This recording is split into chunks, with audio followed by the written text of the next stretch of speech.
10 years ago, I started investing just $200 a month. I'm going to show you exactly what it grew to, what mistakes I made, and what I do differently, because the results surprised even me.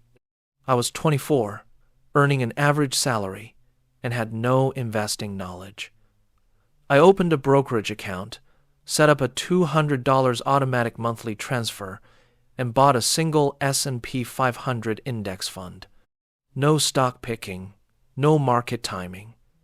Just $200 every month, no matter what. The first 3 years barely felt like anything was happening. After 36 months, I had contributed $7,200, and the account showed roughly $8,600. The 19% gain felt underwhelming, but I stayed the course. Then the 2022 market crash hit. My portfolio dropped 28%. I felt sick. Every instinct said sell, but I remembered one rule: time in the market beats timing the market. I kept investing. That decision made or broke the decade. After 10 years, total contributions of $24,000, portfolio value approximately $40,800.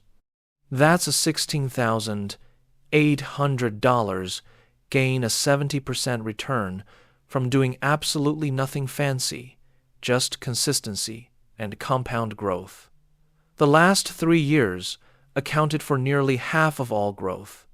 If I'd started at $500 a month instead of $200, the result would have been over $100,000.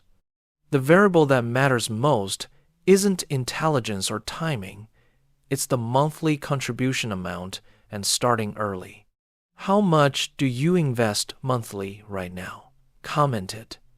Subscribe next video. How to increase your monthly investment amount without feeling the pinch.